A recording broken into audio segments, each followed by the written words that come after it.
आज का विज्ञान कह लो या खेती माहिर, इस बात को माने या ना माने, लेकिन ये सत्य है कि जैविक ढंग से फल सब्जियों और अनाज का उत्पादन भरपूर होता है और लाभप्रद होता है। इस बात का प्रत्यक्ष प्रमाण है जिला पटियाला में पड़ते गांव नंदपुर केशव में रहने वाले हरप्रीत सिंह उर्फ रवि के खेत। ये सब हम आपको भी दिखाना चाहेंगे। हमारे साथ में खेती विभाग पटियाला की टीम भी है। सबसे पहले चलते हैं अरबी और आलू के खेत में। 9 महीने पहले रवि ने गोबर के ढेर पर अरबी बोई थी। अरबी के पौधे 6 फुट तक ऊंचे गए। उस समय रवि ने हर पौधे से 15-20 किलो अरबी निकालने का दावा किया था। तो आज जब उखाड़ कर देखा गया तो एक पौधे से 20 किलो तक अरबी प्राप्त हुई है। यो साहब, आपने देखा कि इन्होंने रूढ़ी के ढेर के ऊपर ही अरबी बोई। बिल्कुल। तो कैसा लगा आपको? आपने झाड़ भी देखा। हाँ जी। तो क्या न्यूट्रिएंट के ज़मीन की उत्पादकता और उत्पाद के संबंध में क्या कहना चाहेंगे? सर, मुझे तो ये लड़का में बहुत इंटरेस्ट आ रहा है कि जैसे इसने मतलब नए नए तरीके, नई बातें बताई हैं। ठीक है, मतलब देखो, एक बात तो बड़ा स्पष्ट है कि अगर जो जिसको हम मिट्टी बोलते हैं, सॉइल बोलते हैं, अगर इसमें न्यूट्रिएंट हैं, प्रॉपर न्यूट्रिएंट हैं, तो हमें बाहर से कहीं से कोई नया न्यूट्रिएंट डालने की ज़रूरत नहीं पड़ती। और जो जैसे इसने बताया कि हम जो घर का जो भी कूड़ा या वेस्ट होता है, चाहे वो एनिमल्स का होता है, चाहे वो घर का होता है, चाहे कोई प्लांट्स का होता है, वो उसको रूढ़ी में डाल देते हैं। तो वो रूढ़ी, जिसको हम रूढ़ी बोलते हैं, मतलब वो विद टाइम जो नेचर है उसमें पानी भी पड़ता है, उसमें जिसको हम गंडोया बोलते हैं वो भी होते हैं, और भी बहुत से पता नहीं कितनी कितनी तरह की जो कुदरत ने सिस्टम बना के रखे हुए हैं, वो उसको दोबारा मिट्टी में कन्वर्ट कर देते हैं।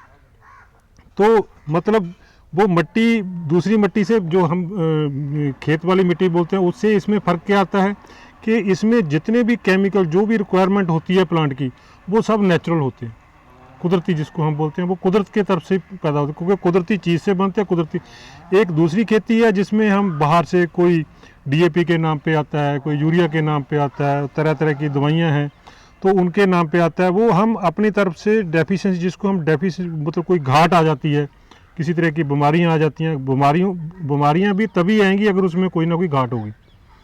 तो उस सिचुएशन में वो जो डेफिशिएंसी होती है, वो हम अपनी तरफ से फिर कोई केमिकल डाल के उसको पूरा करने की कोशिश करते हैं, लेकिन ये सारा सिस्टम नेचुरल है। और इसमें सबसे बड़ी बात ये है, जो मुझे लगता है, जो मेरा जो मैंने पढ़ा है उसके हिसाब से, कि ये इसका जो फ्रूट है, जो भी जैसे जो हमने अभी अरबी देखी है, और अभी इसने ये आलू बोए हुए हैं, वो आलू भी दिखाए हैं रवि ने हमें, तो इनमें किसी तरीके की, जिसको बोलते हैं ना कि ये फुली जिसको हम बोलते हैं कि किसी तरह की कोई कमी नहीं होगी किसी तरह की भी उसमें।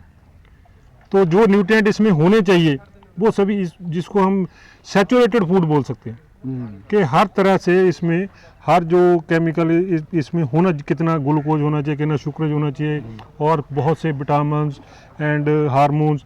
क्योंकि सबसे बड़ी बात ये है, अगर मैं अपनी तरफ से बोलूं कि जो केमिकल है और जो जिसको हम जैविक बोलते हैं, ऑर्गेनिक बोलते हैं, उसमें और इसमें फ़र्क जो मेरे हिसाब से वो यही है कि जो केमिकल्स होते हैं वो सिर्फ उतनी मात्रा में प्लांट ले पाता है जितना हम उसको वो ले सकता है, उससे ज़्यादा ले नहीं पाता। और उसकी वजह से उसमें विटामिन्स, हार्मोन्स, बहुत सी ऐसी चीज़ें हैं जिसको हम टेस्ट बोलते हैं ना, वो टेस्ट उसमें से ख़त्म हो जाता है। जैविकता की कसौटी पर कितने % खरे उतरते? 100%? मैं तो 101 बोल रहा हूँ सर। आप तो मतलब ये असल में इसी को जैविक। अच्छा, एक और भ्रम है लोगों का, ये कहना है, तो रवि मैं तुमसे भी ये बात जानना चाहूँगा जी, कि ऑर्गेनिक खेती अधिक झाड़ नहीं देती है, लेकिन ये चीज़ जो दिखा रही है। हाँ बिल्कुल बिल्कुल, देखो यही तो बात है। अगर मिट्टी में कुदरत का दिया हुआ सब कुछ हाजिर है, कुदरत की तरफ से वो चेंज हो रहा है, अपने आप सिस्टम कुदरती उसको चेंज करके बैलेंस कर रही है, तो झाड़ कम कैसे हो जाएगा? जो हम मतलब वो दूसरा केमिकल वाला बोलते हैं, केमिकल वाले से भी अगर हम ऐसे बोलेंगे कि उसमें अगर हम 10 थैले DAP के डाल देंगे या 5 थैले यूरिया के डाल देंगे या 10 थैले, तो उससे कोई पूरा ट्रक भर जाएगा, ऐसा नहीं हो सकता। ऐसा नहीं हो सकता, वो तो क्रॉप के पोटेंशियल पे। अच्छा रवि, तुमने कब बोई थी ये? ये तकरीबन 9-10 महीने पहले बोई थी। 9-10 महीने पहले। जी हाँ जी। तो कितने करीब खोद चुके हो? तकरीबन आप ये मान के चलिए यहाँ से अब तक 2 क्विंटल तो निकल चुकी है। इतनी जगह में से? इतनी से जी। आप अभी आपने देखा एक पौधे से कितनी निकल गई? मेरे ख्याल में लगता है ये तो 20 किलो के राउंड अबाउट होगी। हाँ जी, इतनी है। और अब तक आप 15-20 करीब के पौधे हम निकाल चुके हैं पिछले 3 महीनों से। अच्छा, डिफरेंट होगा ना आप? जी हाँ, इसका टेस्ट बिल्कुल बाजार वाली से बिल्कुल अलग है। ये गले पे नहीं लगती और इसमें सॉफ्टनेस बहुत ज्यादा है। बिल्कुल बिल्कुल बिल्कुल, यही बात मैं जो बोल रहा हूँ ना कि जो टेस्ट है वो जो अगर नेचुरल जो होते हैं विटामिन हार्मोन्स, अगर कुदरती तो तरीके से वो पूरे आएंगे तो फिर टेस्ट उसका अलग ही होगा जी। तो उसका कोई कंपैरिजन नहीं है। इसीलिए लोग जो पढ़े लिखे लोग हैं आज में, लोग बोलते हैं ना कि इनको पता नहीं दिखाने का शौक है, जो ऑर्गेनिक के उल्ट बोलते हैं ना, उनको ऐसा लगता है कि जो ऑर्गेनिक होता है सिर्फ दिखाने के लिए अमीर आदमियों का शौक है, जो उनके पास पैसा है इसलिए वो ऑर्गेनिक के नाम पे करते हैं। ऐसा बात बिल्कुल नहीं है। उसका वाकई में जो भी खाएगा, आप खुद भी खा के देखिए, उसमें टेस्ट ही अलग मिलेगा आपको। जी। ये सभी के लिए अपील है कि आप खुद एक बार ऑर्गेनिक करके भी देखिए और ऑर्गेनिक खा के भी देखिए, आपको खुद पता चलेगा कि ऑर्गेनिक में और केमिकल में असल में फ़र्क क्या होता है।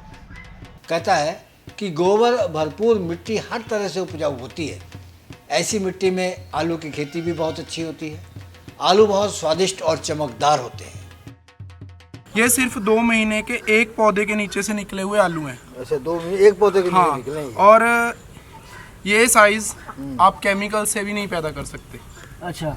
और ये सारा इस गोबर का कमाल है, हाँ, गोबर की खाद का। अच्छा। और इसका जो स्वाद है बहुत ही अच्छा, और ये खराब भी नहीं होती, ज़्यादा खराब नहीं होगा? खराब नहीं होगी। कितना समय निकालेगा ये हमारे घर में तकरीबन 8-9 महीने तक ऐसे ही रहेंगे, पड़े रहेंगे। बस इसको साफ करके छाया में रख देंगे। अब बात करते हैं हल्दी की।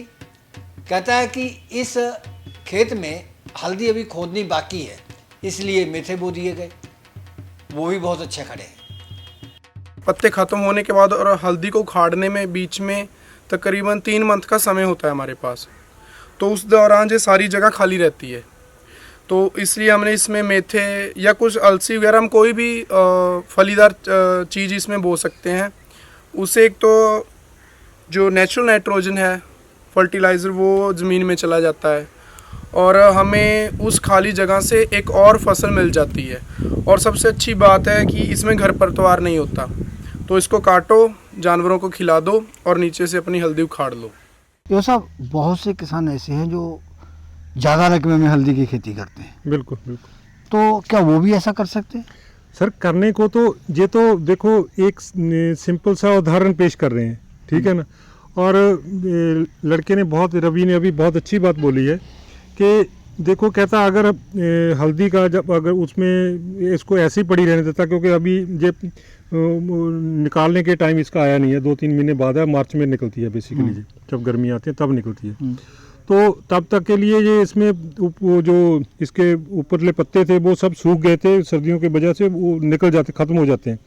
और अगर ये इसने ये जो अपना सिस्टम अपनाया है वो उसको ऐसे ही रहने देता, ना अगर ये मेथे वगैरह ना इसमें बीता, तो इसमें इतना घास हो जाना था, तो उसमें अलग से लेबर लगनी थी उसको निकालने के लिए, क्योंकि हो सकता है कोई मतलब कि कीट जो उसको नुकसान। हाँ, वो भी हो सकता था, वो भी हो अच्छा, सकता एक इसके जो मेथे जो है लगाए हैं, इसका प्रभाव जो है हल्दी के ऊपर तो नहीं पड़ेगा? नहीं, हल्दी के ऊपर नहीं पड़ेगा। रादर ये तो देखो इसको लेग्यूमिनस क्रॉप्स कहते हैं हम, ये तो उल्टा जमीन को भी इनरिच करेगी। ये जो फलीदार फसलें होती है ना, ये जमीन को भी तगड़ा करती है, क्योंकि इसमें अंदर नीचे से वो जो नाइट्रोजन को फिक्स कर देती है। और इसमें देखो फायदा इसको क्या प्लस पॉइंट मिला है कि अगर एक तो घर में किचन में इसकी जितनी मर्जी इसकी बर्तन करेगी। अब जब इसको खाने का टाइम आएगा तो तब इनको ये काट के अपने जो गाय भैंस है उनको भी डाल सकते हैं। और जैसे 8-10 एकड़ वाले जो हैं वो तो कहीं अधिक बिल्कुल कहीं अधिक जा सकते हैं। देखो ये एग्जाम्पल है, इसकी ऑप्शन और भी मिल पाएंगी हमें अगर हम कैसा सोचेंगे ना, आदमी दिमाग लगाएगा, और बहुत सी चीज़ें निकल आएंगी ऐसी। ये मेथे है, अपना मेथी भी है, ठीक है ना, और भी कोई ऐसी चीज़ जिससे दूसरी क्रॉप के ऊपर जो अंदर, क्योंकि अब तो वो मैच्योर हो रही है, उसने अब उसका साइज नहीं बढ़ना, उसका कुछ नहीं होना है। तो क्योंकि साइज तो तभी बढ़ता है ना अगर उसका ऊपर ग्रीन वाला पार्ट होता। तो ग्रीन वाला पार्ट तो वो तो सूख चुके हैं। अब तो उसकी जिसको हम बोलते हैं मैच्योरिटी स्टेज है, उसकी हार्डनिंग हो रही है। तो उससे पहले जो आपने इसने उस जगह का फायदा ले लिया। चलते हैं गेहूं के खेत में। गेहूं के इस खेत में उसने पहली बार हैप्पी सीडर से बॉय की है।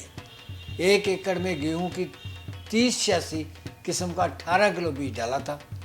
इस खेत में ना तो कोई खाद डाली गई है और ना ही कीटनाशक दवाई।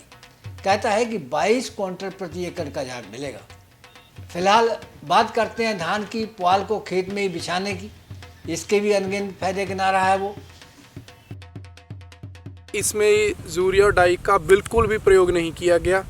ये शुद्ध ऑर्गेनिक गेहूं है और इसमें सिर्फ ये मान के चले गौमूत्र ही हमने डाला था, वो भी पानी के साथ बह के आ जाता है हमारा। और ये नीचे जो पुआल का तमाम जमा हुई है, आप दे सकते हो। तो क्या क्या फायदे होंगे? ये इसमें पुआल है तो ये अपने आप मिट्टी बनती जा रही है। ये सारा पुआल का ही कमाल है जिसको हम जला देते हैं। दरअसल हमने ऐसे ही पुआल में बो दी और सिर्फ 18 किलो बीज प्रति एकड़ हमने यूज़ किया। ये PBW 3086 किस्म है पंजाब गवर्नमेंट की। और आप गेहूं देख सकते हो। कितना झाड़ मिलेगा? तकरीबन हमें कम से कम इससे 22 क्विंटल के आसपास या ज़्यादा भी। इस बार थोड़ी ठंड लंबी चलेगी तो झाड़ ज़्यादा भी मिल सकता है। और ये इस कनकसाई का राज ये ये पुआल ही है। इसी की वजह से नदीन नहीं हुए। यही खाद का काम कर रहा है, यही डाई का, यही यूरिया का। और जब तक इसको तकरीबन 1-1.5 महीने में ये बिल्कुल मिट्टी बन जाएगा। अच्छा रवि, एक बात बताओ कि ओलावृष्टि बड़ी ज़बरदस्त हुई है जी बीती रात। जी। तो आपकी इस गेहूं के ऊपर कोई प्रभाव देखने को नहीं मिल रहा है? दरअसल तो आखिर क्या कारण है तने की मजबूती का? जी, जो बुहाई हम ज़्यादा कर लेते हैं और जहाँ पुआल भी नहीं यूज़ होता तो वो मिट्टी में पौधों की जड़ें इतनी नहीं फैल पाती।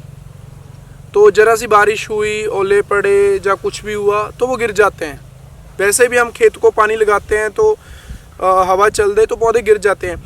पर जो हैप्पी सीडर और जीरो ट्रिल से पुआल के बीच बोई हुई गेहूँ है उसमें ये समस्या कभी नहीं आती गिरने की। अच्छा, जब तुम दूसरी तरह से गेहूं बोते थे जी और इस तरीके से तुमने गेहूं बोई है, खर्च में कितना कम आया?